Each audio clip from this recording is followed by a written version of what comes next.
ತುಂಬ ವೀಕ್ ಆಗಿತ್ತು.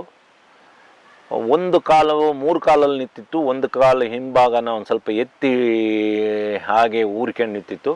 ಆ ಸಮಯದಲ್ಲಿ ವಿಕ್ರಾಂತನ್ನು ನಾನು ಚೆನ್ನಾಗಿ ನೋಡಿದ್ದೆ. ಗಾಡಿ ಮೇಲೆ ಹತ್ಸತ್ತಿಗೂ ನೋಡಿದೆ, ನಾನು ಗಾಡಿ ಮೇಲೆ ಲಿಫ್ಟ್ ಮಾಡೋತ್ತಿಗೂ ನೋಡಿದೆ.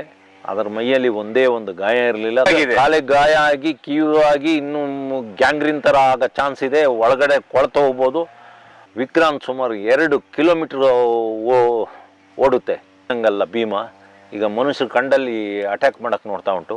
ಚೆಟ್ಟಿಯಪ್ಪ ಡಾಕ್ಟ್ರಿಗೆ ಅಲ್ಲಿ ಉಸ್ತುವಾರಿ ಕೊಟ್ಟು ಅವ್ರಿಗೆ ಒಂದು ಜೀಪ್ ಕೊಟ್ಟು ವಾರಕ್ಕೊಂದು ಸತಿ ಅಲ್ಲಿ ಭೇಟಿ ಕೊಡೋಕ್ಕೆ ವ್ಯವಸ್ಥೆ ಮಾಡಿ. ಅದು ಇಲ್ಲ ಇದು ಇಲ್ಲ ಅಂದರೆ ಆನೆಗಳನ್ನೆಲ್ಲ ಬಿಟ್ಟು ಕಾಡಿಗೆ ಓಡಿಸಿ. ವಿಕ್ರಾಂತ್ ಒಬ್ಬ ಸಭ್ಯಸ್ಥ ಜೆಂಟ್ಲ್ಮ್ಯಾನ್ ಅವನು. ಈ ಕರಡಿ ಥರ ಕರಡಿ ಆನೆ ಮದ ಬಂದ ಮೇಲೂ ಅದಕ್ಕಿಂತ ಹಿಂದೇನು ಮದ ಬಂದು ಇಲ್ದಾಗಲೂ ಕೊಂದು ಹಾಕಿದೆ.